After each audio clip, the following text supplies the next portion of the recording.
Legal, legal. Boa noite, pessoal. Boa noite, Daniele, Cláudio.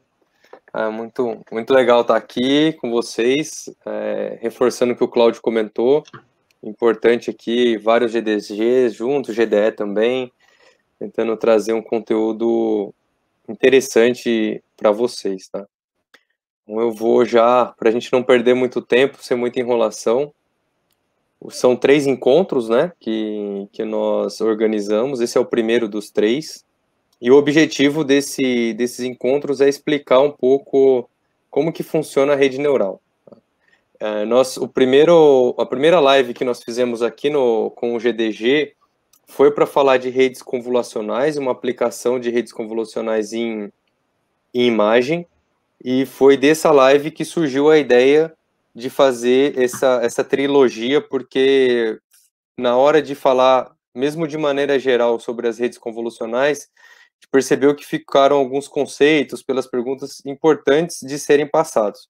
Então, esses 3 encontros, sendo esse hoje o primeiro, a ideia é começar do básico mesmo e chegar até o nível intermediário, não entrar muito na matemática, mas vamos entrar um pouquinho, pelo menos para entender o que está por trás, como que são os cálculos, não vamos fazer todos, mas vamos entrar um pouco nesses cálculos, para ter em mente como que funciona e para facilitar depois o entendimento de redes mais complexas, como a rede convolucional, que a gente já falou um pouco, e depois desses vídeos, com certeza, voltando no vídeo da rede convolucional, muitas coisas vão ficar mais claras, e depois também a ideia é trazer outras redes, como, por exemplo, rede recorrente, que aí envolve LSTM, etc. Tudo bem?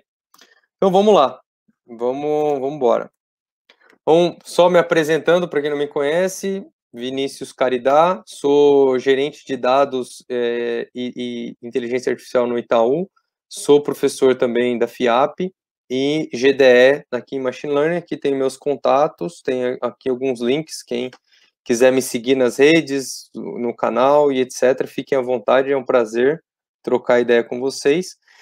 E, Daniele, se você puder, enquanto eu vou falando, compartilhar com o pessoal aqui direto no chat o link do meu GitHub, que lá já está em esses slides que eu vou apresentar hoje, está disponível já no GitHub, e 3 Jupyter Notebooks, que eu não vou rodá-los hoje, mas que quem já quiser pegar e rodar, porque eles estão bem explicadinhos, com vários comentários, que vai, quem lê ele e rodar, são exemplos básicos, mas que vai ajudar para os próximos encontros, tá? Então, hoje a ideia é começar com essa introdução de redes neurais, mas antes de falar de rede neural, a gente vai ter que dar um passinho atrás e falar de regressão linear. Tá? Não se assustem mais que eu vou passar aqui alguns conceitos importantes que vão ajudar a compreender melhor depois as redes neurais. Então, o que é a regressão linear? Esse é um problema clássico da regressão linear, inclusive está num dos livros referência, que é o Introduction to Statistical Learning, onde o problema que eu tenho aqui é, eu quero investir um dinheiro em propaganda, em publicidade. Qual que é a melhor publicidade que eu invisto? Qual que dá mais retorno para minhas vendas? E aqui eu tenho 3 amostras de dados, né? Então são dados passados, dados rotulados, onde eu tenho quanto que aqui no eixo X, o investimento em dinheiros na TV e o retorno no eixo Y em vendas, aqui em sales, em rádio e em jornal. Então, TV, rádio e jornal, quanto que eu invisto, e aqui esses pontinhos vermelhos são exemplos que já aconteceram no passado. E aí, o que eu quero fazer, o que eu quero criar aqui um algoritmo que me dê uma previsão de que, dado um investimento em alguma dessas mídias, eu tenha pelo menos uma ideia de quanto que isso vai me retornar em vendas, tá? E aí a primeira pergunta, e aí vocês podem respondendo no chat para ir participando, qual dos 3, olhando aqui para os gráficos, que vocês acreditam, e ó, cuidado com a escala dos números aqui no gráfico, qual dos 3 vocês acreditam que é o que dá maior retorno em vendas? A televisão, nesse caso, tá, nesse exemplo, rádio ou jornal? Alguém? Bom, é interessante, é legal vocês ir, mesmo que no chat, participando, porque que vai ajudando aqui, vai animando, tá bom? Mas vamos lá. Se eu aplicar uma regressão básica aqui, o resultado obtido, uma equação que eu vou obter em cima desse exemplo é essa aqui que está na tela, onde o resultado das minhas vendas ele vai ser igual 2.939 mais 0.046 vezes TV mais 0.189 vezes rádio mais 0.01 vezes jornal. O que essa equação significa? O que isso significa frente a esse gráfico aqui?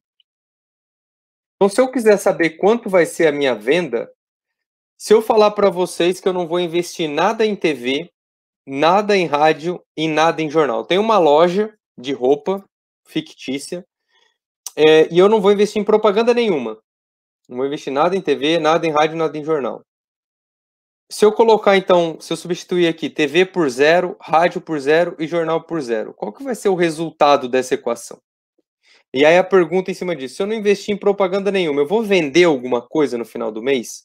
Baseado nesses dados que eu aprendi? Vou vender, tá? Então, se eu colocar aqui qualquer coisa vezes zero dá zero, qualquer coisa vezes zero dá zero, então nessas três multiplicações eu vou zerar, né? Então não investi nada em TV, nada em rádio, nada em jornal, zero. Mas no final, então, minhas vendas vai ser igual a 2,939. Esse número inicial é o que a gente chama de bias ou do viés, né? Então, mesmo se eu não investir nada em propaganda, vou vender alguma coisa. É isso que os dados aqui estão me dizendo, tá? E se eu investir poderia colocar que não é bem real, mas a cada dinheiro investido, a cada R$1 investido, isso aumenta em 0,046 as minhas vendas, tá, em TV. A cada real ou cada dinheiro investido em rádio, aumenta em 0,189 as minhas vendas, e a cada dinheiro investido em jornal, aumenta em 0,01 as minhas vendas. Então, nesse cenário, no que eu aprendi aqui com os meus dados passados, em cenário fictício, a melhor opção de investimento é em rádio, porque ele é um multiplicador maior do que todos os outros, tá? Então, é isso que a regressão faz. E por que linear? Porque é uma equação linear. Caso nenhuma ação de propaganda seja feita, as vendas vão ser esse valor aqui, 2,93, e se a gente manter todos os valores constantes, a gente sabe que a TV ela vai aumentar 0,046 aqui nas minhas vendas. E a influência do jornal ela é quase nula. Tá? Então, o que é a regressão linear? O que ela faz? Ela é uma abordagem supervisionada, eu preciso de dados rotulados para treinar esse modelo, e ela chama linear exatamente porque ela assume a dependência linear entre as variáveis, né? A variável resposta y e os valores x1, x2 e xn aqui. Então, o modelo matemático da regressão linear é esse aqui que está na tela, onde o y, que é o que eu quero prever, é igual beta 0 mais beta 1 vezes x1 mais beta 2 vezes x2 e assim por diante, tá? E esses betas e x1, beta 2, x2, eles vão aumentando de acordo com a quantidade de features que eu tenho no meu modelo. E os betas aqui são os coeficientes que a gente aprende no modelo, tá? Isso daqui a pouco eu vou trazer um exemplinho para ficar um pouco mais claro. Mas é importante ter em mente. Então, com base nessa equação aqui, né, y igual a beta 0 mais beta 1 vezes x1, trazendo aqui, então, beta vezes x e o beta 0 aqui representado pelo a. A regressão linear, ela vai tentar traçar uma reta no qual eu vou usar para fazer previsões depois, né? Então, essa reta aqui em azul poderia ser esse exemplo. E toda vez que eu mexer nesses coeficientes, ou no beta 0 aqui representado pelo A, ou no beta 1 que acompanha as features aqui representado pelo B, ele faz mudanças na minha reta. Se eu mexer no A, eu mexo o deslocamento da minha reta, e se eu mexer no B, eu mexo na inclinação dessa reta. Então, se eu mexer aqui no meu A, se o meu A for fixo e o meu beta for variável, o que vai acontecendo com a minha reta é isso, ela vai deslocando no espaço. E se eu mexer no meu, ela vai, na verdade, né, ela vai inclinando, vai mexendo a inclinação dela. E se eu mexer no meu A, deixar o meu B fixo e mexer no meu A, mexe aí o deslocamento dela. Ela se mantém na mesma posição, mas ela vai mexendo o deslocamento. Então, é isso que acontece quando eu trabalho aqui esses coeficientes da minha regressão linear. É importante esses conceitos que vai ajudar depois a entender a rede neural. E como é que eu meço se a minha regressão linear ela está dando um resultado positivo ou negativo? Tá? Eu vou medir com base, então eu tenho aqui meus dados de exemplos, vou traçar a minha reta ou a minha regressão, que é dada por essa fórmula matemática, e aí eu vou calcular qual é o meu erro em relação aos exemplos que eu tinha. Tá? Então, eu vou calcular o exemplo, quais são as predições que eu faria com essa reta que eu aprendi, com base nos exemplos que eu já tinha. E aí eu vou olhar qual que é o predito versus o real, e em cima disso, então, o predito, que é o y chapéu menos o y real, e o y predito, ele é dado por essa fórmula aqui, né? A mais B vezes X, onde o X é o valor que eu vou de entrada, e o Y é o valor predito, eu vou conseguir entender qual que é o meu erro aqui, qual que é o meu erro da regressão. E esse erro, ele pode ser, como dependendo se o meu dado está para cima ou está para baixo, se eu fizesse um erro diretamente esse cálculo, y menos y chapéu, o que ia acontecer? Alguns resultados iam ser positivos, porque está acima do que eu previ, outros iam ser negativos, porque está abaixo do que eu previ. E aí, um ia anular o outro, não ia funcionar. Então, por isso que a gente sempre faz o cálculo em módulo ou ao quadrado, tá? Desse valor aqui, que é um menos o outro. E para fazer o erro total, eu faço a somatória. Como eu tenho vários pontos aqui, eu vou fazer a somatória de 1 até n de todos os exemplos que eu tenho do valor predito pelo valor real ao quadrado. E esse é um erro bastante usado aqui quando a gente fala de regressão linear, que é o erro quadrático médio, que é o MSE. Eu também tenho uma variação dele, que é o RMSE, onde eu tenho a raiz desse valor, e também tenho o MAE, que é o erro absoluto médio, que de vez de ser o quadrado, esse valor é em módulo, tá bom? Então esse é o cálculo, é como a gente calcula. E uma regressão linear, né, a função de RMSE, ela é do tipo que a gente chama convexa. O que significa isso? Que é diferente das redes neurais, né? Principalmente as redes neurais profundas.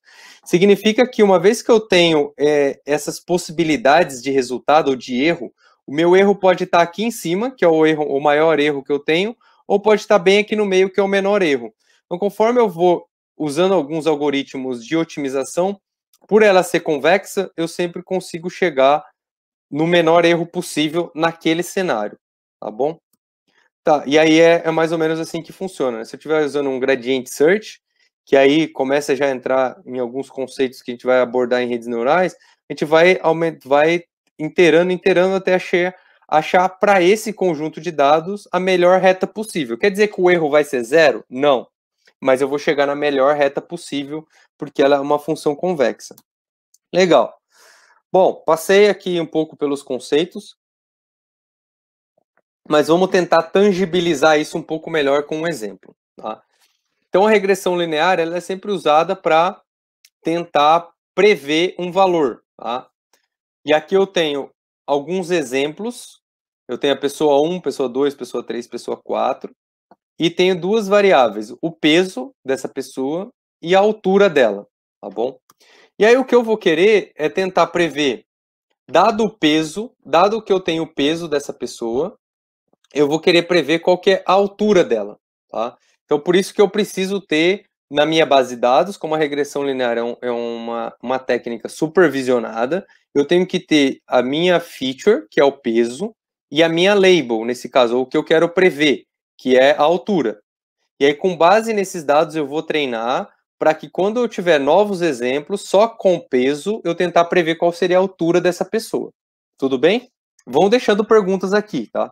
Vão deixando perguntas no chat, que aí o Cláudio e a Daniele vão me interrompendo, vão lendo e vão trazendo as questões. O importante é vocês trazerem as perguntas. Portanto, como eu coloquei, qual que é a fórmula da regressão linear? Y é igual a beta 0 mais beta 1 vezes x1. Nesse caso, eu só não tenho beta 2, beta 3, x2, x3, porque eu só tenho uma variável, que é o peso. Portanto, se eu quero prever o peso de uma pessoa, eu tenho que conhecer o x, quer dizer, se eu quero prever a altura, desculpa, de uma pessoa, eu tenho que saber o x, que é o peso, e eu tenho que ter o beta 0 e beta 1, que eu não tenho. Eu não tenho esse peso. Então, o que eu faço normalmente? Começo com um valor aleatório, eu chuto um valor. Então, aqui eu chutei um valor de beta 0 igual a 3 e beta 1 igual a 0,7. E aí, qual que vai ser o valor da minha equação? Então, beta 0 e beta 1, eu chutei valores. Eu não sei esses valores, eu chutei. 3 e 0,7, valores aleatórios. E o x1 eu sei, que é 80 quilos da pessoa 1 aqui. E aqui, ó, só dando um disclaimer, não tem nome as pessoas, porque a gente tem que sempre trabalhar com dados anonimizados, né? E aí é uma questão importante aqui de responsible AI, trabalhar os dados com responsabilidade, mesmo no exemplo, né? Não personificar aqui, eu não preciso saber quem é a pessoa. Mas voltando aqui, então. Eu peguei aqui o valor do peso, 80 quilos. Quando eu coloco esse valor nessa equação, o que vai acontecer? 80 vezes 0,7 mais 3 dá 60. E aí, eu cheguei num valor aqui previsto. Então, o valor previsto de altura para essa pessoa de 80 quilos foi 60. Quanto que é o meu erro em relação ao valor que deveria ser, que é 163? Então, aí eu uso a fórmula do cálculo aqui do MSE, por exemplo, que ele vai ser o quê? O valor real, que é o y, menos o valor predito, o y chapéu, ao quadrado. E aí, se eu quiser calcular o valor de do meu experimento, eu faço a somatória de todos. Como eu quero calcular só o erro desse exemplo específico, eu não vou fazer o somatório. Ou seja, meu MSE é 163, valor real, menos 60, valor predito, y chapéu, ao quadrado, que vai dar 10.609. Então, o meu MSE aqui, o meu erro dessa previsão é 609. Então, qual que é o meu objetivo? Chegar no menor erro possível. Então, o que eu faço? Pô, ficou muito menor do que eu deveria. Então, eu melhoro esses betas aqui. Então, o meu beta 0 e o meu beta 1, de vez de ser 3 e 0,7, eu vou incrementar ele um pouco. Então, ele vai ser agora 1,3 e 5. Tá? Incrementei os meus coeficientes. Quando eu pego o segundo exemplo da pessoa que pesa 85 quilos e coloco nessa nova fórmula, o meu valor predito vai ser de 115,5. Pego esse valor, aplico na minha fórmula de erro. 168 menos 115,5 ao quadrado, 2.756,25. Ainda é um valor alto, um erro alto, mas já diminuiu em 4 vezes aqui o erro inicial. Estou melhorando. Vamos de novo. Vamos incrementar um pouco esses coeficientes aqui. Agora o 5 vai para 10 e 1,3 vai para 1,6. Aplicando no exemplo 3 da terceira pessoa, da pessoa 3 aqui, vezes 90, que é o peso dela, a previsão de altura dessa pessoa é 154. 154, aplicando na minha fórmula do erro, 175 menos 154 ao quadrado dá 441. Pô, já diminuiu bem o meu erro aqui. Dá para diminuir mais? Dá. Vamos incrementar meus coeficientes, que agora vai ser 17 e 1,8. Quando eu pego a pessoa 4, que pesa 95 quilos, faço 1 vezes 1,8 mais 17, a gente chega aqui no y de 1,88. E quando eu aplico isso no meu RMSE, no meu erro, o que acontece? 1,88, que é o previsto, menos 1,88, né, centímetros aqui, tá? A altura está em centímetros. 1,88 m ou 188 centímetros. 1,88 menos 188 dá 0 ao quadrado zero, ou seja, o meu erro aqui deu 0. E aí a minha pergunta é, pô, então eu cheguei no modelo ideal, toda a minha predição vai ser 0? Toda a minha predição vai ser perfeita, meu erro vai ser 0? Não, não é verdade. Por quê? O que eu aprendo é um modelo único, vamos colocar aqui entre aspas, que vai ser aplicado depois. Mas eu tenho que chegar no que dá menor erro possível dentro daquele meu conjunto de treino. Qual que é meu conjunto de treino? Esses 4 exemplos que eu tenho aqui no monitor, aqui do lado esquerdo, certo?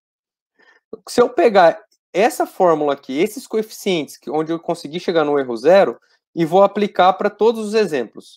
Então, eu pego aqui o beta 0 valendo 17, o beta 1 valendo 1,8, e aplico para essa fórmula em todos os exemplos, tá? Então, quando eu aplico aqui no primeiro exemplo, que pesa 80 quilos, o previsto vai ser que essa pessoa mediria 1,61 m, na pessoa 2, 1,70 m, na pessoa 3, 1,79 m, na pessoa 4, 1,88 m. E para cada uma dessas previsões, eu teria um erro, né? Aqui 4, 4, 16 e 0. Esses seriam os meus erros. Eu aplicar na minha fórmula do MSQ o somatório de todos eles, dividido aqui um ponto. No caso aqui eu tenho 4 exemplos somente na minha base de dados. Então ficaria 1 dividido por 4, somatório de 1 até 4 de todos esses exemplos aqui. Então o meu erro médio aqui seria 6, que é um erro bem baixo. Tudo bem?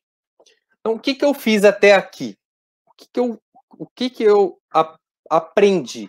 Então, o que eu mostrei nesse exemplo, eu espero que tenha sido um exemplo lúdico aqui para mostrar um pouco de como que o que um pouco mais simplista, mas o que tem de matemática por trás e o que eu aprendo. Então, toda essa etapa que nós vimos aqui, começando do primeiro exemplo e passando, incrementando os betas, é a etapa que a gente chama de treinamento do modelo. Eu estou treinando o meu modelo, qual que é o meu modelo? Meu modelo matemático é esse aqui, ó. Y chapéu é igual a beta 0 mais beta 1 vezes x1. Isso aqui é o meu modelo matemático, que dá a regressão linear. E eu não sei qual é o beta 0 e o beta 1. Por isso que eu tenho que treinar para aprender o beta 0 e o beta 1. Nesse exemplo fictício, eu aprendi um beta 0 e um beta 1 que me dá um erro muito pequeno, que é o beta 0 sendo 17 e o beta 1 sendo 1,8. Aí eu aprendi isso. Uma vez que eu aprendi, eu tenho um modelo que eu posso usar para predizer novos exemplos, tá? Então eu aprendi isso aqui, esse é o meu modelo aprendido, que y chapéu é igual a 17 mais 1,8 vezes x1. Aprendi isso aqui. E agora, esse é o meu modelo que eu vou colocar em produção. Para quê? Quando chegar essa pessoa 5, que pesa 88 quilos, qual é a altura dela? Qual é a altura? Eu não sei, é um dado novo que eu quero prever. Ou chegou uma pessoa, um cliente novo, eu quero prever quanto que ele vai investir, quanto que ele vai, eu não sei. Quero tentar ter uma previsão disso. O que eu faço? Pego esse valor de 88 quilos, aplico no meu modelo que eu já aprendi. Então, aqui eu estou fazendo novas predições no modelo que eu aprendi nos dados que eu já tinha. Por isso que no dado que eu já tenho, em modelos supervisionados, eu preciso ter o rótulo, ou com o rótulo aqui, classe, quando é um modelo de classificação, ou exemplos aqui no modelo de regressão linear. Tá? E aí eu vou conseguir usar esse modelo para tentar prever esse cliente novo. Qual que seria a altura dele, possivelmente. Tá?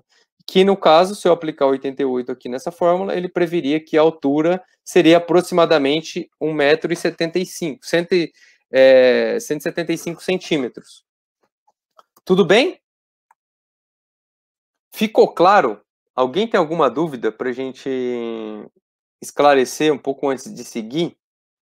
O que é o modelo matemático? O que é um modelo? Porque a gente fala modelo de modelo normalmente é um modelo matemático, por isso que a gente resume em modelo, que é esse cara aqui de uma regressão linear. O que eu aprendo? O que é o processo de treinamento?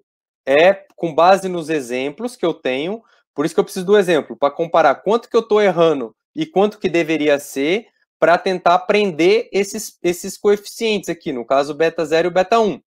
Uma vez que, quando eu termino o tempo de treino, é quando eu aprendi um coeficiente que me chega num erro baixo.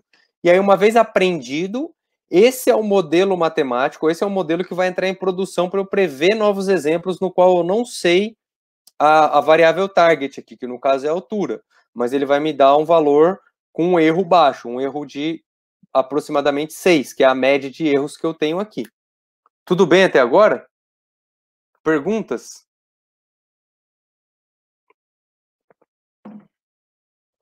Beleza, então vou seguir aqui.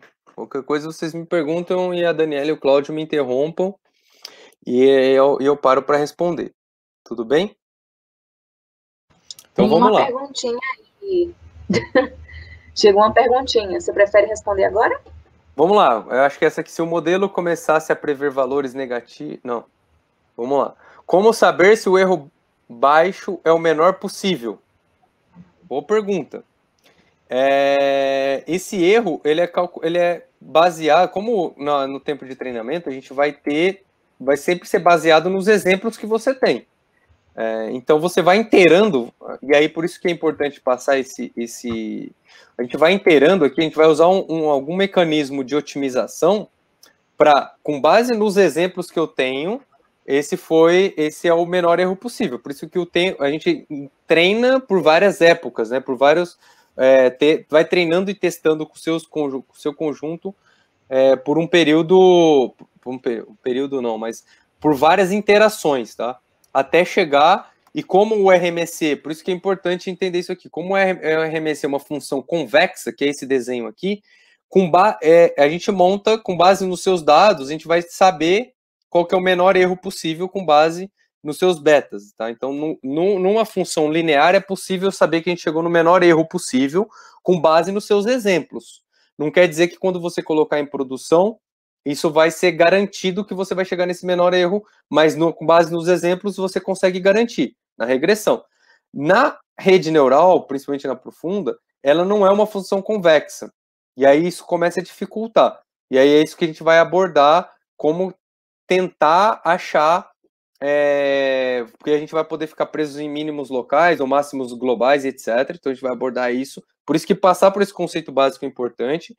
E também a gente vai abordar algumas formas de cross-validation, como que eu divido meus dados aqui em treino e teste para tentar garantir minimamente que o erro que eu consegui em tempo de treinamento, eu consiga também em tempo de execução, né, de previsão em produção. Tudo bem? Essa é a primeira pergunta. Qual que era a próxima? Na prática, um algoritmo sempre verificando guarda. Na prática, um algoritmo vai sempre verificando qual o MSE mais próximo de zero que ele encontrou. Exato. Ele vai verificando isso em tempo de treino. Então, beleza. Isso ele vai acontecer quando você está treinando o seu algoritmo. Aí ele vai guardar o betas, aqui os coeficientes melhores, que aí vai ser o que eu vou colocar em produção. Mas quando eu prever, por exemplo, essa pessoa aqui de 88 quilos, eu vou prever que ela pesa 175. Isso aqui não vai, porque agora eu já estou prevendo. Eu tive o tempo de aprendizado, coloquei meu modelo em produção. Esse valor aqui não vai retroalimentar o meu modelo, porque eu não estou mais treinando ele, eu estou consumindo, eu estou predizendo. Obviamente, depois com o tempo, se eu coletar mais dados, eu posso voltar e retreinar o meu modelo. Mas depois que você aprendeu, colocou em produção, o que você está aprendendo, o que você está predizendo em tempo de produção, não vai retreinar o modelo. Eu sempre preciso rotular esses dados e colocar novos exemplos depois. Se o modelo começasse a prever valores negativos, o que isso significa? Nesse caso, ele não deveria prever valores negativos. Ele pode até começar a prever em tempo de treino, porque, como eu comentei, os valores aqui, os coeficientes começam com valores aleatórios, então eu poderia ter começado aqui com menos 50 em beta 0.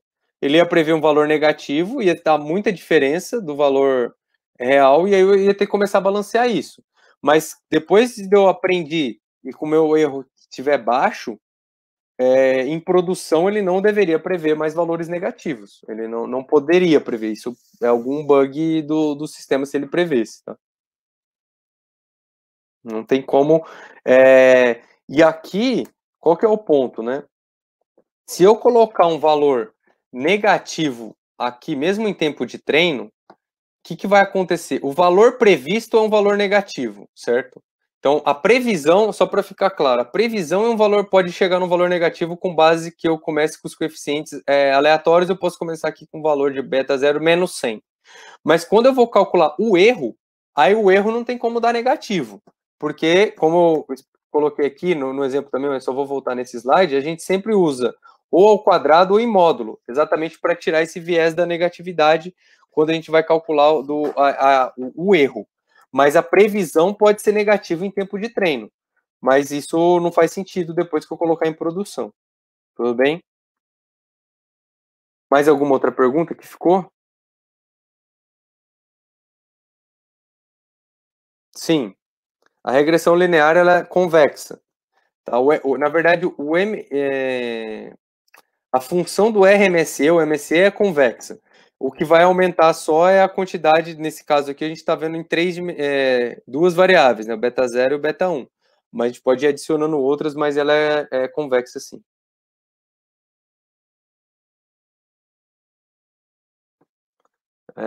Como eu decido que a relação linear descreve bem o meu problema? Eu poderia supor que o peso é proporcional ao quadrado da altura, por exemplo. Como eu decido que a relação linear descreve bem o meu problema? Essa regressão... quando a gente fala aqui de uma maneira básica da regressão linear, nesse caso, vamos pegar nesse exemplo aqui, o que eu aprendi? Eu aprendi um modelo que vai ser aplicado em produção. Beleza, até aqui, beleza. Mas se eu olhar o que é os meus coeficientes, o que eu minimamente aprendi aqui com base nos meus exemplos? Na verdade, isso é sempre com base nos exemplos, mas o que eu posso tirar de insight desse aprendizado do modelo? Esse é o modelo que vai entrar em produção, mas o que eu posso tirar de insight? Que é um pouco, talvez, o que o André quis dizer. Nesse exemplo, eu posso ter de insight que, como eu aprendi essa fórmula matemática, que é a fórmula que menor dá erro na hora de eu predizer, e essa fórmula está me dizendo que a altura, né, é fácil de interpretar porque são poucas features aqui, mas ela está me dizendo que a altura ela é quase, basicamente, o dobro do peso. É porque eu aprendi que 1,8 vezes x1 mais 17. Então, o que eu aprendi é que normalmente, o que o meu modelo aprendeu, é que normalmente a altura ela é quase o dobro do peso. Esse foi o aprendizado que eu posso tirar de insight aqui. Tá? Mas isso quer dizer que essa correlação é boa? Que descreve bem o meu problema? Poderia ter feito ao contrário, poderia chegar um pouquinho mais alto aqui, diminuir desse valor, enfim, isso. O que eu posso dizer é que, com base no erro médio que eu tenho, esse aprendizado ele é bom, porque o erro ele é baixo, tá? É o menor erro possível. E aí, com base nos meus exemplos, pode ser que eu tenha outlier, pode ser que... Aí tem toda a questão dos dados antes do modelo. Mas eu posso dizer que, com base nos exemplos, essa é as melhores coeficientes que eu tenho para descrever esse meu problema. Uma vez que o MSE ele é convexo. Tudo bem? Tudo bem até aqui? Vou seguir só para evoluir, para a gente chegar na rede neural, no modelo mais simples. Mas antes de chegar lá, eu vou falar um pouco então da regressão logística. Qual que é a diferença da regressão logística para a regressão linear? A principal delas, a mais básica que a gente fala, é que a regressão linear ela é para prever valores contínuos, né? Então, que nem o caso da altura, quantidade de investimento, etc.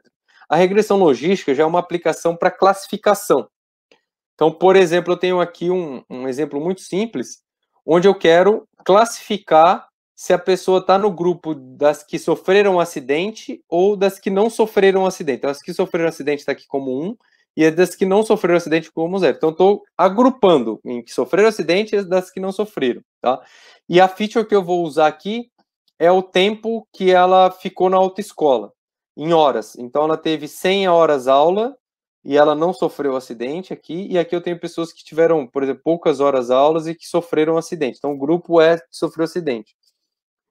Eu até poderia fazer aqui, entre aspas, uma gambiarra para tentar prever, tentar fazer essa classificação com uma regressão linear, mas não funcionaria bem. Primeiro que eu ia ter uma reta aqui, e esse outlier aqui de uma pessoa que teve muitas horas, ele não é nenhum outlier, pensando em... Ela não é... Porque o outlier, obviamente, tem algumas interpretações, mas normalmente o outlier é uma pessoa que, por exemplo, fez muitas horas de aula e sofreu um acidente. Esse seria um outlier típico. Nesse caso, eu tenho uma pessoa que teve muitas horas, então o que eu estou falando aqui é que a tendência é que quem fez poucas horas de aula sofreu acidente e quem fez mais horas de aulas não sofreu acidente. Essa é a tendência. Então, outlier é quando é algo que sai da minha tendência. Mas ainda assim, eu tenho uma pessoa que ela fez muito mais horas do que o padrão. Então, ela acaba sendo também, pode ser considerado um outlier aqui. Ela não sofreu o acidente, mas ela fez muito mais horas do que o padrão. Então, ela puxaria essa reta, como a regressão é uma reta, puxaria muito essa reta para cá. E aí, como eu falei, eu poderia fazer uma gambiarra porque ela é para prever valores contínuos, não classe, mas eu poderia falar que qualquer valor acima de meio, que seria aqui, ó, o meu meio, ele vai cruzar exatamente aqui nessa minha regressão. Qualquer valor acima de meio, eu classificaria como vai sim ter um acidente, que estaria aqui entre meio e 1, e abaixo disso, não. Ou seja, eu erraria muito aqui, eu erraria bastante. E a regressão linear, a regressão logística, ela vem para simplificar isso, né? Então, a intuição básica dela é, de vez em eu ter uma reta que divide meus dados, eu tenho uma curva, onde essa curva me dá noção de probabilidade. Então, meus dados aqui, por exemplo, esse 100 aqui, ele tem 100% de certeza que não vai, nesse caso, né, que não vai sofrer um acidente. Já esse exemplo aqui, bem próximo da onde essa curva muda, eu tenho, sei lá, 40% de chance de ter um acidente, 60% de não, sabe? E assim por diante, tá? Então, eu erraria aqui muito menos e conseguiria fazer essa classificação. E aí, qual que é a diferença matemática por trás da regressão logística do que da linear, tá? Eu tenho um cálculo do exponencial aqui. Então, a regressão linear, ela me dá valores constantes, uma saída constante, pode ser mais do que 1 aqui, né? Ela vai me dar valores constantes na saída. Então, é essa fórmula que nós vimos, beta 0 mais beta 1 vezes x1. A regressão logística, ela é 1 sobre 1 mais exponencial de menos beta 0 mais beta 1 vezes x1. A gente pode perceber que aqui, ó, no exponencial, eu tenho a regressão linear aqui embutida, mas eu tenho o cálculo do exponencial, para dar sempre esse resultado entre 0 e 1, para dar essa noção de probabilidade. Então, a regressão logística, ela sempre me dá um resultado entre 0 e 1, e aí eu posso usar isso interpretar como uma probabilidade. Então, se deu 1, por 100% de ser uma classe, deu 0, 100% de ser a outra. E se deu algo aqui no meio, eu posso interpretar por 0,6, que é 60% de ser uma coisa, mas tem 40% ainda de ser outra coisa, né? Então, ela me dá um pouco dessa noção estatística. E o que eu aprendo na regressão logística?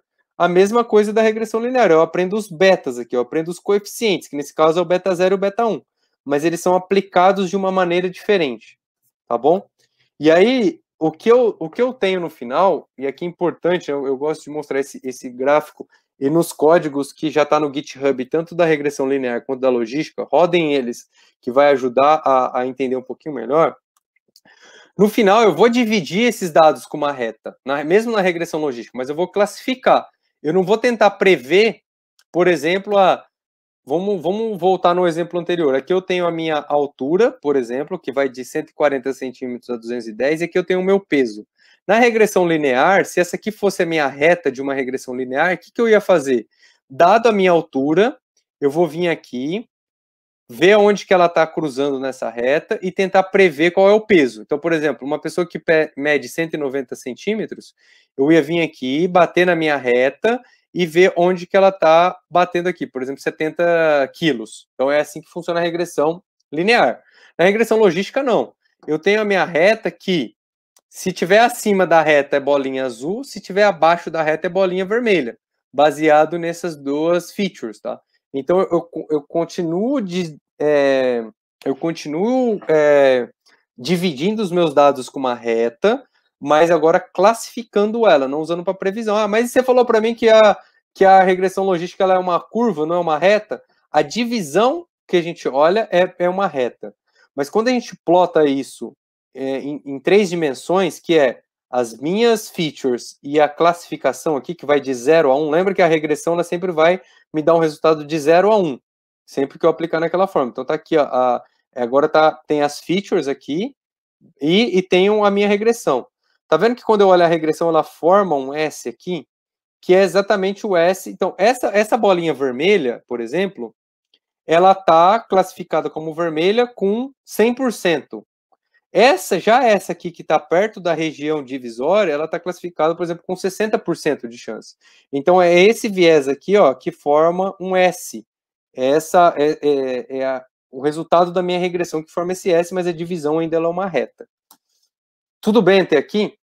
Então, passamos um pouco sobre regressão linear para entender um pouquinho dessa questão de o que é um modelo por trás, o que eu aprendo e como que eu uso isso para predizer depois, né, que é um pouco do que no código, que quem já usou um pouco de Scikit-learn é quando eu dou o fit, é a parte de treino. O predict é depois que eu treinei usando aqueles coeficientes que foi aprendido.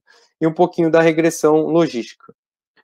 Tudo bem até aqui? Alguém tem alguma pergunta? Ou alguém fez alguma pergunta depois que a gente respondeu as primeiras de regressão linear? Não tem uma pergunta. Perfeito, então. Beleza. Então passamos aqui os primeiros 40 minutos, mais ou menos, da nossa fala. Eu vou partir para a segunda parte aqui, que agora é começar a entrar na rede neural. E aqui a ideia é começar a passar novamente por alguns conceitos básicos e tentar linkar com isso que eu passei até agora, tá bom? Então, a rede neural, ela tá... Onde que está a rede neural? Então, a gente tem a grande área que é inteligência artificial. Então, aqui dentro a gente tem, por exemplo, algoritmo genético, lógica fuzzy. Então, algoritmos genéticos são técnicas bioinspiradas. A gente tem sistemas de especialista, por exemplo, lógica fuzzy. Tem algumas técnicas aqui. Aí, dentro da inteligência artificial, a gente tem a área de machine learning, que engloba SVM, que é um algoritmo de machine learning, árvore de decisão e etc., e engloba as redes neurais. E dentro de machine learning, a gente tem o deep learning, que é um tipo de rede profunda, que para ficar claro.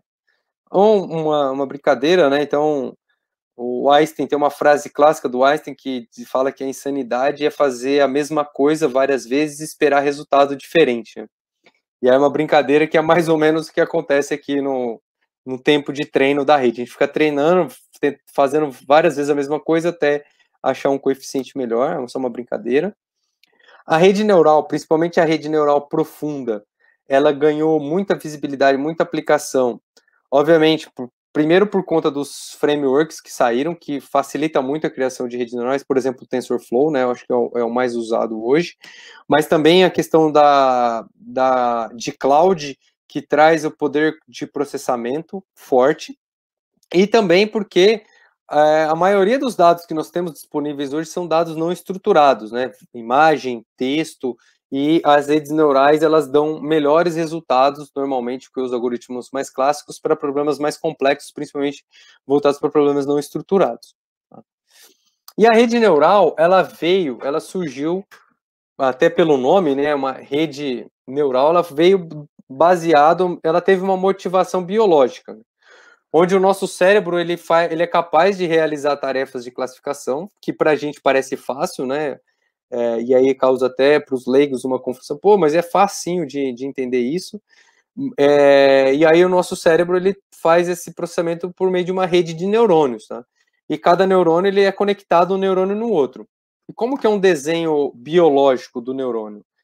Seria mais ou menos nesse formato, esse aqui é um desenho do neurônio, onde eu tenho os dendritos, que são essas ligações aqui do neurônio, né, são os dendritos.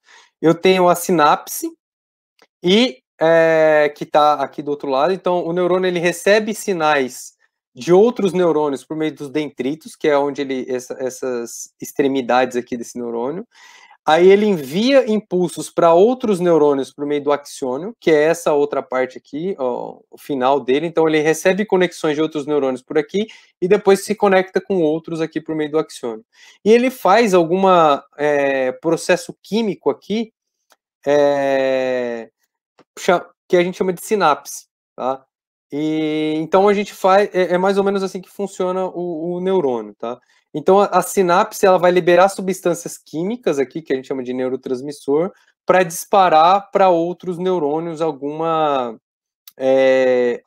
efeito inibitório ou excitatório. Então, o aprendizado, ele ocorre por sucessivas modificações das sinapses, né, que estão conectadas aqui com os neurônios. Então, à medida que novos eventos ocorrem, essas ligações entre os neurônios são reforçadas e outras são enfraquecidas. Então, conforme a gente vai aprendendo, biologicamente falando, algumas ligações vão sendo reforçadas e outras vão sendo enfraquecidas. E aqui, alguns cientistas, na década de 70, ganharam um prêmio Nobel, que entenderam um pouco desse mecanismo, e é um caso que eu acho interessante. Existe uma doença que alguns bebês têm, é um pouco rara, que é uma catarata, que o bebê já nasce com essa catarata no olho. E ela é passível de ser operada. Mas aconteceu que, mesmo se aconteceu em alguns experimentos, que se o bebê ele era operado depois de algum tempo de nascido, alguns meses, com 8 meses, 1 ano de nascido, mesmo depois que ele não tinha mais nenhum problema físico, ele não conseguia enxergar.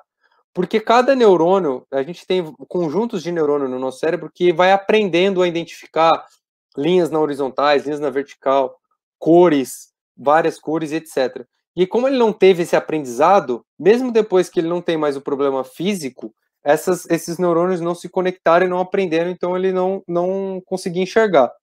Por outro lado, a gente tem outros casos, né, que aí começa sem viajar muito, mas com o nosso cérebro capaz de se adaptar.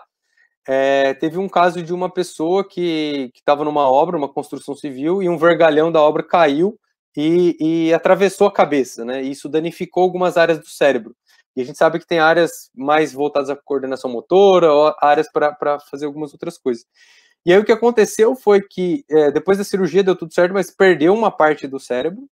E aí outras partes começaram a assumir a função da parte que ele perdeu, e ele não teve nenhuma sequela. Então isso é bastante interessante. Tá? E aí foi baseado mais ou menos nessa ideia que surgiu a primeira rede neural, que é chamada de perceptron. Perceptron porque ele só tinha um neurônio. Tá? E aí como é que é a ideia matemática, ou como que é a formulação desse neurônio, do perceptron? Esse desenho aqui simplifica isso, onde eu tenho o quê? Eu tenho um neurônio só, que é representado por esse círculo aqui, que ele tem uma função que a gente chama de função somadora, e ele tem várias entradas. Ele pode ter uma ou mais entradas, que a entrada aqui são os valores das features, né, que é o x1, x2 até xn. Esses valores de entrada, eles vão ser multiplicados por um peso dessa rede. Então, o valor de entrada vai ser multiplicado por um peso, e essas multiplicações todas vão ser somadas, tá bom? E também vai entrar nesse coeficiente aqui um limiar, ou um bias, que a gente chama, né? Um threshold, um limiar, ou um bias, que é esse beta K aqui, tá bom? E aí depois tudo isso vai acionar uma função de ativação. E aí vou ter uma saída. Então, quando eu desenho matematicamente essa função, esse desenho, o que é essa função? Ó? Vai ser a somatória de 1 até m, que é a quantidade de 1 aqui até m, né, de entradas que eu tenho, que vai multiplicar o w vezes o x, então o w1 vezes x1, w2 vezes x2, assim por diante, e vai somar com o meu bias, com o meu bk aqui. Então, quando a gente olha essa função, alguém vê alguma similaridade com a função da regressão linear que nós vimos aqui no começo dessa fala? Alguém lembra? Não era a função linear que eu trouxe, não era y chapéu é igual a beta 0 mais beta 1 vezes x1 mais beta 2 vezes x2. Exatamente isso. Ó. O beta 0 é esse beta k mais beta 1 vezes x1, beta 2 vezes o somatório. Então, a fórmula do perceptron, que é um neurônio, uma rede de um neurônio, ela é exatamente igual à função linear. Tá? Então, até chegar aqui na função somatória, tá bom? Então, por isso que é importante ter esse conceito, porque aqui a gente vai linkar isso aqui. Então, a função matemática é a mesma. E aí, mostrando um exemplo rápido aqui, para depois a gente ir abordando, a ideia é tentar trazer alguns exemplos hoje, para depois evoluir um pouco na matemática da rede neural. Então, eu quero classificar uma imagem, se ela é clara ou escura, e ela é representada por uma matriz 2x2, tá? Uma imagem muito pequena, 4 pixels ela tem, uma matriz 2x2, tá? E os pixels brancos é representado pelo valor 1 e os pixels pretos pelo valor -1, tá? E aí o que eu tenho que ter, lembra que eu tenho que ter a função somadora, mas eu tenho que ter a função de ativação aqui, é uma regra no final, né, para esse exemplo clássico. E aí o perceptron vai receber 4 unidades de entrada, uma para cada pixel da minha matriz, então então eu tenho aqui, ó, o pixel, eu tenho 4 pixels, então eu vou ter 4x aqui, que são as 4 entradas, x1, x2, x3, x4. Então no pixel 1 vai entrar -1, porque eu falei aqui que o pixel preto ele é representado pelo valor -1. Então entrou aqui -1, o pixel 2 -1, pixel 3 -1, pixel 4 1, certo? Então eu tenho 4 entradas. Essas entradas vão multiplicar pesos da minha rede, que nesse caso aqui são tá uniformemente distribuído, só para exemplificar, 0,25 cada um. Vou multiplicar, então, que é o que está aqui, né? x1 ele vale menos 1 vezes meio, e aí eu faço essa multiplicação para todos. No final, a somatória de tudo vai dar 0, tá bom? E aí a regra que eu criei é, se a saída aqui for maior do que menos 0,1, eu vou falar que essa minha imagem ela é clara. Se não, eu vou falar que ela é escura. Nesse caso, como deu 0, e 0 é maior do que menos 0,1, então a classificação aqui seria clara, tá bom? Então, é muito parecido com uma regressão linear aqui, porque eu tenho esses coeficientes. Legal. Então, o que eu aprendo no Perceptron? Os pesos entre as unidades de entrada e de saída, né, e o valor do bias. Exatamente a minha regressão, tá bom? Legal. Então, eu vou aprender aqui os pesos, que são os meus Ws na minha rede neural. Então, eu vou aprender os Ws e vou aprender o bias, que nesse caso ele vai ser representado. A entrada aqui vai ser 1, porque as outras entradas, então qualquer desenho clássico de rede neural, ele é como uma entrada também, mas ele tem um valor fixo 1, porque 1 vezes qualquer coisa é qualquer coisa, o que vai influenciar o peso aqui, que vai ser o meu bias, e as minhas outras entradas, que vão ser as features do meu problema, que vão ser multiplicados pelos pesos. Beleza? Mas o que aconteceu com a rede neural Perceptron? O Perceptron, ele até tem uma época que é chamada de época negra da rede neural, o inverno da inteligência artificial. Porque quando saiu esse Perceptron, o que aconteceu? Cara, deu um boom na área. Pô, um neurônio artificial, agora a gente vai construir um cérebro artificial e etc. Então, teve uma publicação, foi importante, mas como tudo na ciência, né, esse é o método científico, alguém publica uma ideia, outros cientistas vão lá e vão provar, e vão testar até onde vai, até onde ela funciona, até onde não funciona. E um problema clássico que a gente conhece, todo mundo que é programador conhece, né, que usa os ifs e elses da vida na programação, é as portas lógicas, né? Então, quais são... O que acontece, só recapitulando nas portas lógicas, né? Porta lógica E. Se eu entrar com 2 valores positivos na porta lógica E, o que sai dessa porta lógica? 2 valores negativos, desculpa, né? Entro com 0 e 0. O que sai? Que é aquele, o if, né? Se isso e aquilo, então faça tal coisa. Se uma dessas verificações lógicas forem negativas, eu não vou entrar nesse loop, vai ser 0. Então, se as duas forem negativas, a saída é 0. Se uma delas for negativa, se eu estiver conectando usando o conector E, então se a temperatura é alta e a umidade é alta, então chove. Se eu tiver essa regra, só vai chover se a temperatura é alta e a umidade é alta, né? Obviamente é um exemplo fictício, mas só vai ser verdade a condição se as duas condições anteriores, né, forem verdadeiras. Se a temperatura é alta e a umidade é alta, então vai chover. Então, se for falsa, se as duas for falsa, a saída é falsa, e se pelo menos uma delas for falsa, a saída é falsa. A porta lógica E só é verdadeira se as duas condições forem verdadeiras. O que é diferente quando eu tenho o OU lógico. Se a minha porta lógica é o OU, se as duas forem falsas e eu usar o OU como conectivo, é falso a saída, mas se pelo menos uma das minhas condições for verdadeira, a minha saída é verdadeira, né? Então, se 0 ou 1 ou 0 é verdadeiro, e se as duas for verdadeira, também é verdadeiro. E aí eu tenho um terceiro problema, que é o OU exclusivo, ou SHOR, que a gente conhece, que muda que se as entradas forem iguais, ambas falsas ou ambas verdadeiras, a saída é falsa, e se forem diferentes, é verdadeiro, certo? Então, o que acontece? Esse problema simples nosso, de portas lógicas, a rede neural de Perceptron, ela não consegue resolver. Por quê? Porque o que vai acontecer? Como ela só consegue desenhar uma reta no meu espaço, ela só consegue dividir problemas linearmente tratáveis, o que vai acontecer é que a porta SHOR, como a gente colocou aqui, ó, 0 e 0, a saída é 0. Então, aqui, ó, 0 e 0, a saída é 0. 1 e 1, a saída é 0 também, certo? Então, 1 e 1, a saída deveria ser 0. Então, esses dois exemplos têm que estar na mesma classe, e esses outros dois têm que estar na mesma classe, que é esse aqui, 1 e 1. Com uma reta, eu não consigo dividir esse espaço. Eu não consigo, eu teria que ter uma curva aqui para conseguir fazer essa divisão, certo? Eu não consigo dividir quadrado e x com uma reta no espaço, não consigo fazer essa divisão.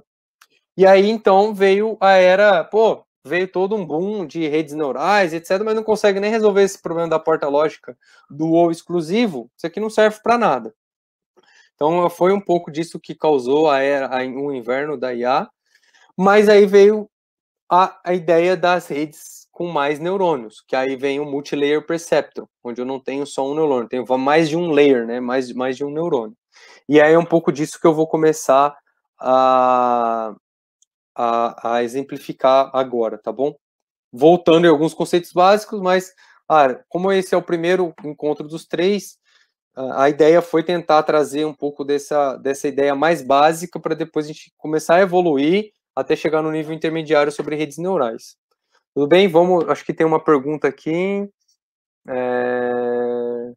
De onde sai o bias? E como foi decidido que maior que menos 1 é 0? Digo isso não para esse exemplo específico, mas para qualquer um. Tem uma maneira lógica? Tem uma maneira lógica, e aí, obviamente, a gente vai passar ainda por alguns exemplos ainda fictícios, mas a ideia é, pelo menos, chegar nessa explicação, tá, Danilo? Eu guardo a pergunta, acho que eu vou responder aqui, mas qualquer coisa você refaz na sequência.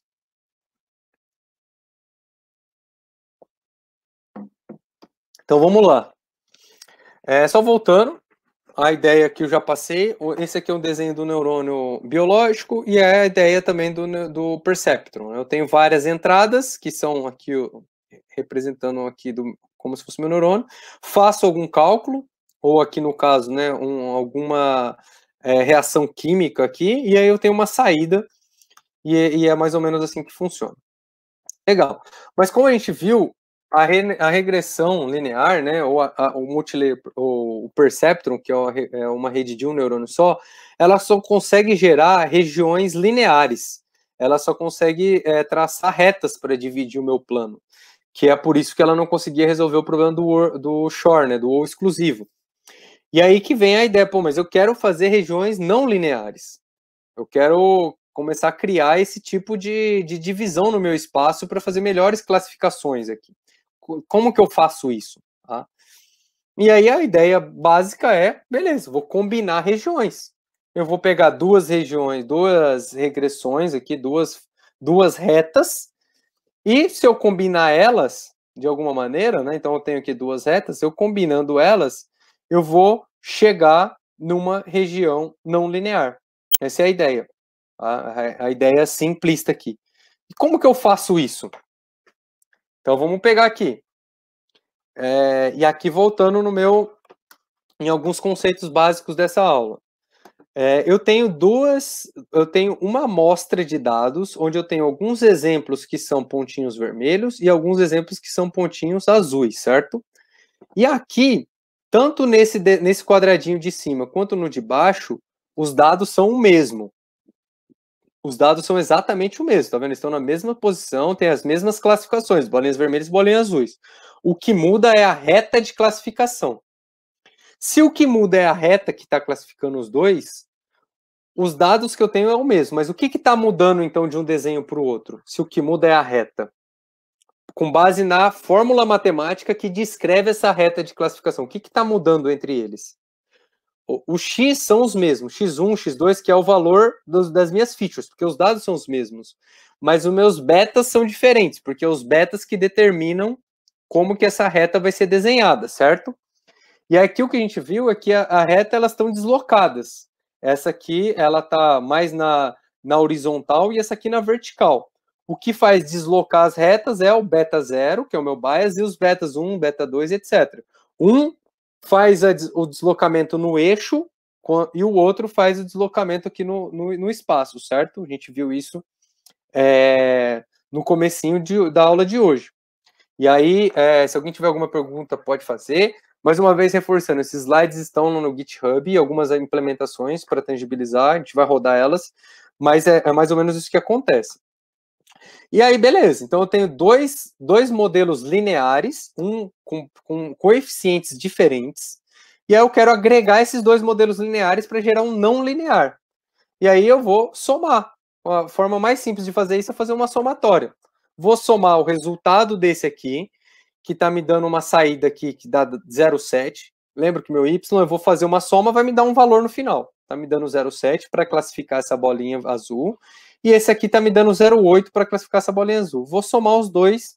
Somando os dois, eu classificaria, a soma desses dois, eu classificaria essa bolinha azul, a mesma bolinha azul, agora com 1,5, quando eu juntar esses dois classificadores, tá bom? Bom, mas beleza. Mas, e aí? O que significa esse 1,5? Qual que é a probabilidade desse valor, juntando esses dois classificadores, dessa bolinha ser azul ou dela ser vermelha? Como que eu interpreto isso? Como que eu faço isso virar uma probabilidade de classificação aqui? Aí entra uma função de ativação, tá? Não sei se, talvez eu não abordei muito, mas a gente vai falar bastante disso, mas aqui no desenho do Perceptron, a gente tem a somatória, e a gente tem o que a gente chama aqui de função de ativação, que vai entrar um pouquinho na pergunta do Danilo, que é, cara, de onde que saiu que o resultado, se for acima disso, se for abaixo disso, de onde saiu essa regra? Isso aqui vai ficar mais claro, mas ela vai sair da função de ativação, certo? Então eu vou aplicar uma função de ativação, e essa função de ativação que vai ser responsável em pegar esses dois valores somados, essas duas regiões lineares, e transformar numa região não linear. E uma das funções de ativações mais conhecidas, que eu vou abordar bastante ela aqui ao longo das explicações, mas depois, provavelmente no segundo ou no terceiro encontro, eu vou falar de N funções de ativações que existem, mas a mais conhecida, ou uma das primeiras aqui, ela chama sigmoide, que é representado por esse desenho de um S aqui. E o que é a função de sigmoide? Ela usa exatamente o cálculo da regressão logística, tá? Ela vai aplicar... Lembra que a regressão logística, o que ela faz? Dado um valor de entrada, ela vai me dar uma saída entre 0 e 1. Ela vai me dar uma probabilidade entre 0 e 1. Então, aqui, essa função de ativação chamada sigmoide, ela é exatamente ela usa o cálculo da regressão logística, que é 1 sobre 1 mais exponencial aqui do valor colocado. Tá? E aí, eu vou pegar esse valor, se alguém tiver alguma curiosidade aqui, tá, né, o exponencial aqui vale, o número de Euler aqui é 2,71, etc. Se eu colocar aqui, substituir por esse valor, e aplicar naquela fórmula 1,5, a saída vai ser 0,82, tá bom? Então, eu vou pegar duas saídas de duas funções lineares, vou agregar essas duas saídas de duas funções lineares por meio de uma função de ativação, que é a minha sigmoide nesse caso, e aí eu vou ter a minha saída final, que eu poderia falar que eu tenho um 82% de chance desse dado ser da classe azul, por exemplo, tá? E aí isso vai me gerar uma divisão não linear no meu espaço. Beleza? Mas vamos lá. Só, a garganta vai ficando seca aqui, mas vamos lá. Então, eu posso combinar essas regiões. Mas, pô, eu tenho que sempre combinar dando o mesmo peso para as duas regiões. E se eu quiser dar mais peso para uma região do que para outra? Porque, por algum motivo, ela é mais importante para classificar esse meu dado. Tudo bem, posso fazer isso. Que é mais ou menos como o nosso neurônio funciona. Lembra que quando eu comentei do neurônio biológico, a gente vai aprendendo e vai dando mais peso ou vai reforçando uma ligação entre o neurônio e diminuindo outras ligações. Então, eu posso fazer isso aqui também. Eu posso dar mais peso ou reforçar uma ligação, por exemplo, a saída dessa região linear, e dar menos peso para essa. Por exemplo, se eu fizer isso, a minha região não linear, que anteriormente, quando eu dei o mesmo peso para as duas, ela ficaria mais ou menos com essa carinha aqui, quando eu dou o mesmo peso, né? Se eu der mais peso para a minha região número 1 aqui, que é mais na horizontal, ela vai puxar essa minha região não linear para algo um pouco mais próximo da horizontal. Ainda é não linear, mas ela puxa para cá, certo? Como é que eu dou mais peso para uma ou para outra? Coloco também um multiplicador aqui. Então, por exemplo, eu posso colocar um multiplicador de 7 aqui, para dar um pouquinho mais de peso para essa, e 5 para essa daqui. Ou seja, eu vou multiplicar a saída dessa rede, dessa função aqui, dessa divisão linear, por 7. Então, 7 vezes 0,7, mais 5 vezes 0,8, que é essa função aqui, 5 vezes 0,8, tá? E eu posso dar pôr um bias aqui também, um viés, que nesse caso eu estou chutando aqui um valor de menos 6. Aí eu pego todos esses valores, que é a saída de uma regressão de um perceptron, que de um neurônio só, ou de uma regressão linear, que é basicamente a mesma coisa, mais a saída de uma outra regressão linear, ou de um perceptron, então tem 2 perceptron, a saída de cada um, que era 0,7 e 0,8, vou multiplicar por um peso cada uma, mais adicionar um bias, vai dar um resultado, esse resultado eu aplico numa sigmoide, e aí eu vou ter a classificação desse pontinho agora com 95% de confiança. Então, quando eu ajustei esse peso, quando eu dei um pouco mais de peso para essa, um pouco menos de peso para essa, eu continuo acertando a classificação, nesse exemplo fictício, que aqui eu também acertei, mas agora eu acertei com uma certeza maior, né? Uma probabilidade de ser maior, né? Então, eu ajustei alguns pesos e consegui fazer isso. Então, eu posso, além de criar as regiões, colocar um peso para cada uma delas, tá bom? Então, um desenho dessa rede neural aqui, desse desenho, ele seria mais ou menos assim. Eu vou ter um valor, eu vou ter um peso aqui, que liga essa saída para cá, que é um peso 7, que é o peso da minha reta aqui, um peso 5 e um bias de 6, tá? E eu vou aplicar, como essa região aqui, esse agrupamento, ele é oriundo de outras regiões, que são essas daqui. Então, por exemplo, eu tenho aqui uma região linear, tá? Eu tenho uma regressão linear. Como que eu chego nesse valor de 0,7 aqui? Eu tenho que ter uma expressão para isso. Como eu chego nesse valor de 0,8? Isso é baseado numa função linear aqui, ou no meu perceptron, que é dado por esse desenho aqui. Então, eu tenho um perceptron só, onde eu recebo x1 e x2, que são as minhas variáveis de entrada. E aí o x1 ele tem o peso 5, o x2 tem o peso menos 2, e eu tenho um bias de 8, certo? Então, esse desenho aqui representa essa minha rede de um neurônio só, que é o meu perceptron. Esse outro desenho representa esse meu outro perceptron aqui, que eu tenho o mesmo x1 e o mesmo x2. Por que é o mesmo? Porque os dados são os mesmos, mas os pesos são diferentes, por isso que as regiões que se formam são diferentes. Então aqui o peso é 7 menos 3, o meu bias de 1, e aí eu quero agora combinar. Então esse cara vai ter uma saída, e esse aqui vai ter uma outra saída, que no exemplo anterior era 0,7 e 0,8, mas eu quero combinar essas saídas dessas duas regiões lineares para gerar uma não linear. E essa combinação, eu vou dar um peso maior para essa de cima, que vai ser 7, um peso menor para essa de baixo, que vai ser 5, e vou adicionar mais um bias aqui, que é o menos 6. E aí a saída final de tudo isso, que vai ser a minha classificação, a minha probabilidade, por exemplo, tá bom? Então, esse seria o meu desenho. Tem uma rede aqui, um perceptron, um outro perceptron, uma função de ativação que recebe a saída desses perceptrons, e eu vou ter uma outra saída. E aí eu posso simplificar esse desenho. Primeiro como essa saída entra aqui e essa saída entra aqui, eu vou unir elas. Tudo bem? Eu vou voltar só para... Então, esse desenho vem para cá, vira uma coisa só, esse vem para cá. Certo? Então, eu uni esses dois caras aqui. Porque isso aqui, depois de multiplicado e somado, vai multiplicar esse novo. Então, virou uma rede só. A outra mudança que eu vou fazer é que esse x1 é o mesmo desse cara aqui. Então, ele entra tanto nesse neurônio quanto nesse neurônio, mas com pesos diferentes. E o x2 é a mesma coisa. E aí, então, o que eu faço? Simplifico. Como ele é o mesmo, deixo ele uma vez só. Mas ele vai tanto para esse neurônio, com peso 5, quanto para esse com peso 7. e também vai para esse neurônio aqui, o X2 vai para esse com peso menos 2 e vai para esse com peso menos 3.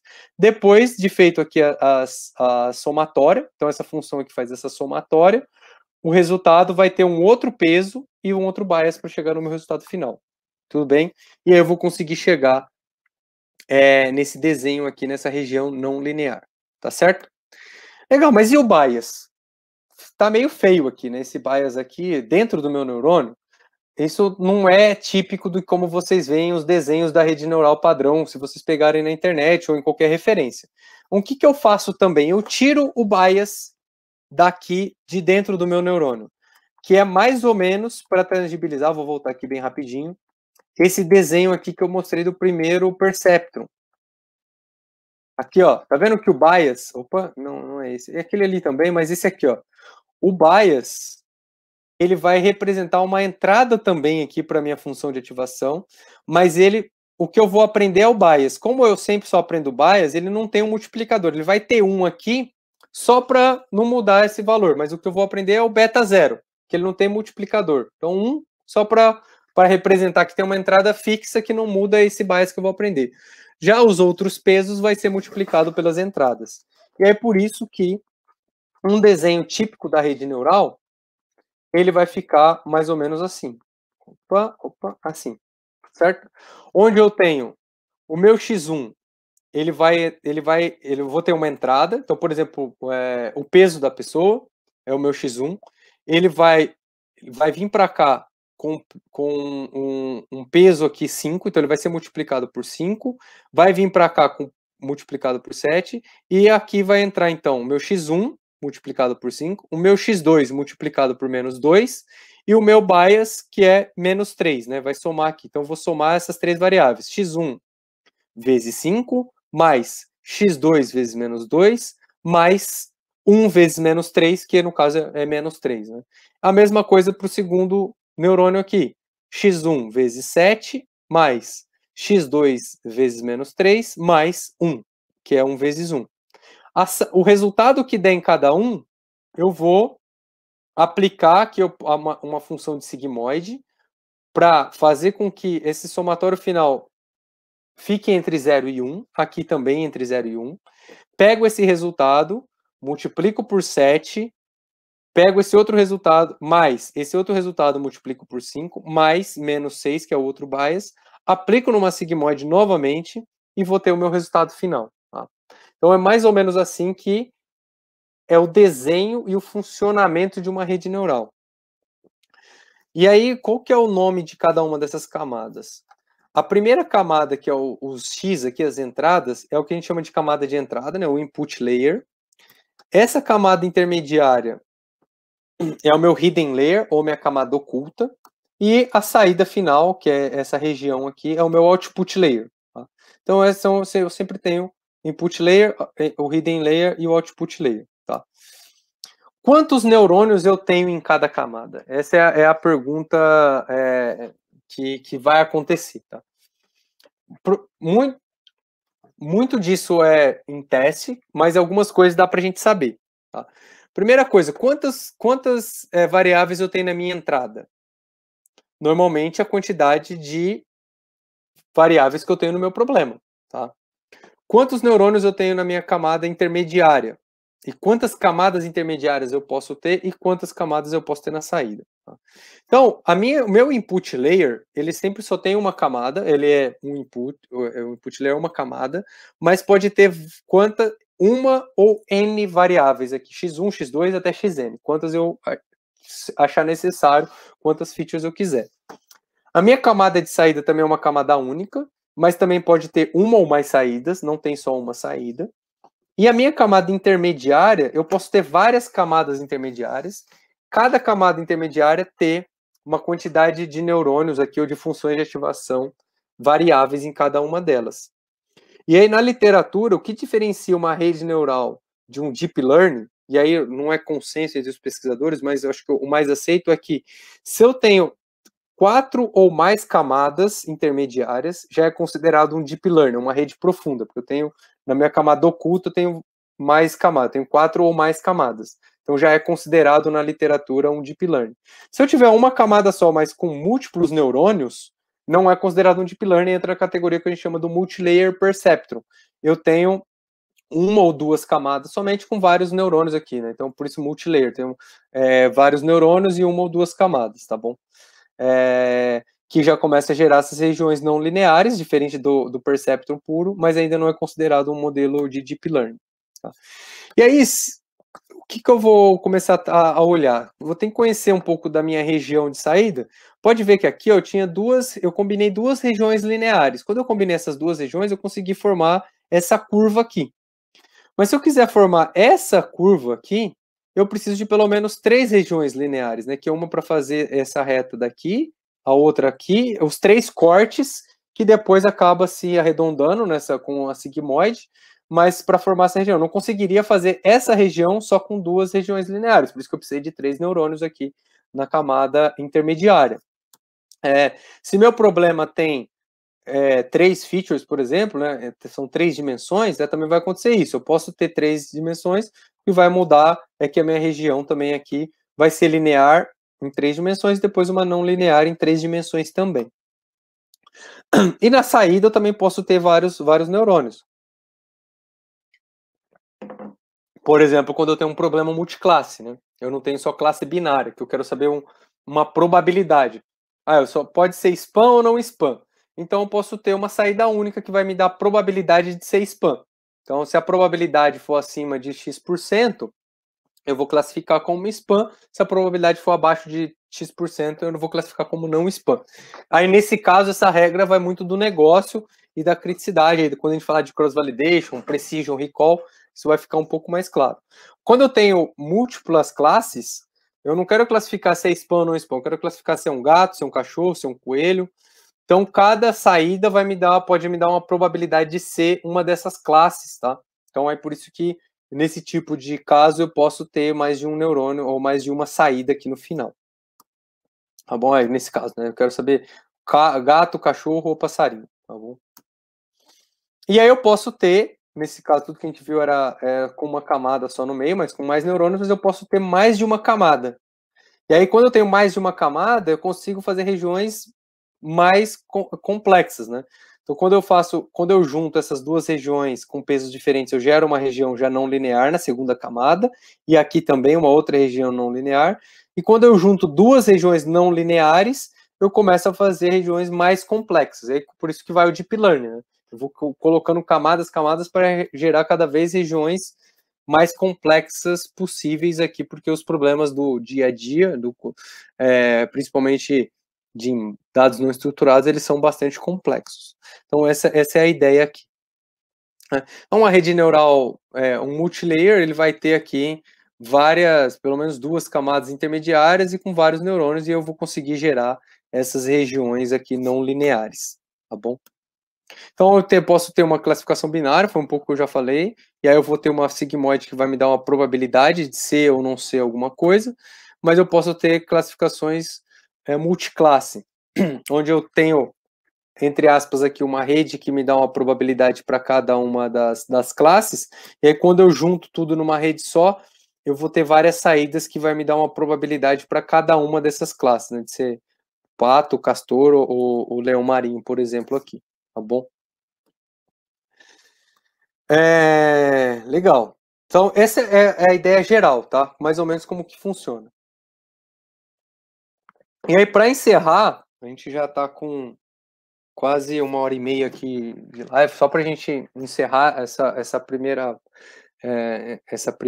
live aqui da trilogia sobre redes neurais. Uma vez que eu tenho esse conceito, a primeira coisa que eu faço na rede neural é o que a gente chama de feed forward, que é aplicar a ida mesmo, a classificação dessa rede. E aí depois a gente tem o backpropagation. Mas a ida dessa rede ela é bem simples. Então eu vou ter as duas entradas, x1 e x2.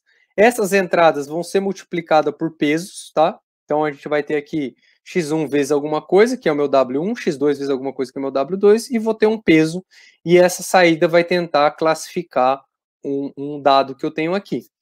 E uma vez que eu classificar, eu vou tentar olhar, né, então aqui estão meus Ws, eu vou ver quanto que isso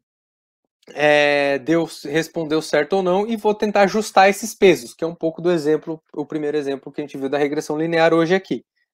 Então, por exemplo, aqui, posso dar, se o meu W for maior aqui, eu vou reforçar essa ligação, eu vou dar mais peso para o meu X1, eu posso dar mais peso para o meu, menos peso para o meu X2, tá? E aí, quando eu tenho duas regiões aqui, né, eu gero uma linear, outra linear e combino elas. Então, eu tenho pesos tanto para o X1, então entre X1 e X2 nessa região, eu tenho pesos para cada um. Então, para essa região, eu estou dando mais peso para X1 e menos para X2. Para gerar essa daqui, eu estou dando mais peso para menos peso para X1 e mais para X2. Então, a gente está gerando aqui a mesma classificação. Esse aqui classificaria como vermelho, porque ele caiu no espaço vermelho, e esse aqui classificaria como azul. E quando eu junto as duas, eu classificaria também como vermelho. Então tá errado. Então eu vou ter que ir ajustando todos os pesos dessa rede. Tanto esses daqui, para tentar fazer com que essa região chegue mais próximo, e como essa região não linear é influenciada por essas outras duas, eu tenho que ajustar esses pesos aqui também. Então eu vou ajustando, vou tentando ajustar esses pesos, mas esse ajuste vai ser feito pelo back propagation. Mas antes de eu ajustar, eu tenho que fazer o feed forward para chegar numa classificação, depois calcular o erro e, com base no erro, fazer o feed forward e ajudar os pesos, que é mais ou menos parecido com o que a gente fez no exemplo inicial da regressão linear aqui. Então eu vou classificar, e aí, quando a gente tem uma rede mais complexa, o que acontece então, por trás? Né? Por isso que o modelo ele tem um custo computacional alto quando o modelo é muito alto. Essa classificação, por trás, esse desenho é um desenho clássico de rede neural, mas por trás o que está acontecendo? Ó? Eu tenho x1 vezes w1, x1 vezes w11, w12, x2 vezes w21, w22 são os pesos, 1 vezes w31, w32. Ou seja, eu tenho uma multiplicação matricial, que é os meus x, as minhas entradas, pelos pesos da minha primeira camada aqui, que são esses W1, W1, 1, 2, 2, 1, 2, 2, 3, 1 e 3, 2. Eu tenho uma multiplicação matricial que eu faço para chegar nesses primeiros resultados, aplicar sigmoide, aí depois eu tenho uma outra multiplicação, aplico a sigmoide, e aí eu consigo chegar no meu Y chapéu, que é a minha predição. Então, por trás o que eu estou, então, o meu modelo inicial de uma regressão linear, do meu multilayer percepto, que era beta 0 mais beta 1 vezes x1 mais beta 2 vezes x1, agora é uma multiplicação matricial, tá? Onde essa matriz aqui é de x vezes a matriz W1, que é esses pesos da camada 1, sigmoide, matriz de peso da camada 2, que é aqui representada pelo W2, tá bom? E para quem lembra multiplicação matricial, eu consigo multiplicar essa matriz aqui, que é uma coluna por 3 linhas, por essa outra matriz, eu consigo fazer essa multiplicação? Se alguém lembra disso, e depois pode dar uma pesquisada, que é importante para a próxima aula, vai saber que não consigo fazer isso. Porque eu tenho uma regra aqui, que o número de linhas, número de colunas, tem que seguir uma regra para poder fazer essa multiplicação. Então, quando eu faço esse cálculo computacional, para eu conseguir fazer esse cálculo, eu tenho que fazer a transposta dessa matriz aqui, porque aí, de vez dela ficar 2 por 3, ela vai ficar 3 por 2, e aí sim eu consigo fazer essa multiplicação matricial. Então, primeiro eu faço a transposta, faço a multiplicação e vou seguindo. Tá? Então, essa multiplicação matricial que acontece por trás da rede neural para fazer a predição de uma rede, tá bom? E depois a gente vai ter o cálculo do erro e outros cálculos para fazer o backpropagation, que é aí fazer o ajuste desse peso, que aí vai trazer um pouco do aprendizado que tem por trás da rede neural para eu tentar chegar no menor erro possível. Pessoal, para hoje eu gostaria, foi esses conceitos que eu achei importante compartilhar nessa primeira live de 1h30, dessa trilogia de 3 lives. Eu espero que tenha sido claro e alguns conceitos importantes. Deem uma olhada nos Jupyter Notebook que estão e no slide também que já está no GitHub, para na próxima aula a gente voltar desse ponto e começar a entender mais o cálculo do erro e o backpropagation, que é o ajuste dos pesos na rede neural. Tudo bem? Aqui tem alguns links no meu e-mail, fiquem à vontade.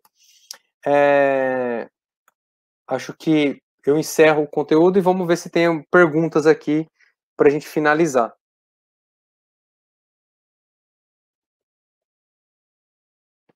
Vamos lá, Daniele, você tem uma pergunta aqui na sequência, depois do Danilo.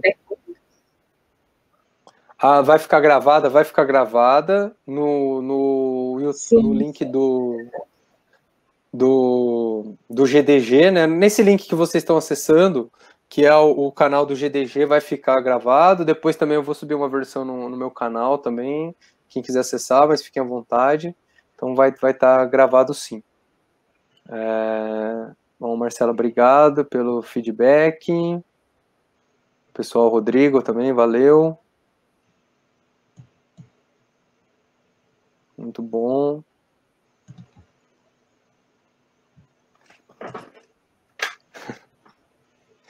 E a ideia é a gente evoluindo para mais alguns conceitos na nossa próxima 1h30 da semana que vem. Isso, então, teremos mais 2 lives a cada quarta-feira. Isso. Isso aí, quarta-feira que vem e na outra quarta-feira. Se ficou alguma dúvida, então a hora é essa de dirimir as dúvidas. O meu não é bem uma dúvida, mas o que o Danilo tinha perguntado lá do... Cara, eu esqueço o nome, o Bias, que tinha falado para ficar para depois, mas eu fiquei apreensivo ali, mas acho que foi bem respondido. Cara, curti demais o conteúdo, é algo muito novo para mim, então eu acho bem legal, assim, mas de ouvir falar e ver um pouco mais fundo, cara, é muito mind-blowing, assim, de estar vendo de perto. Legal.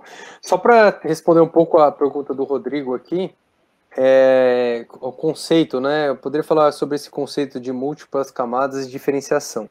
A ideia é que, assim, de maneira geral, e aí a gente vai aprofundar isso mais para frente, mas é que quando eu tenho um neurônio só, que é um perceptron, ele não conseguia gerar regiões que não eram lineares. Então, eu só conseguia classificar problemas lineares aqui. Uma reta. Quando eu começo a combinar retas, combinar modelos lineares, eu começo a gerar classificações não lineares, que é um pouco dos problemas que nós temos, né, no dia a dia. A gente não consegue dividir tudo linearmente.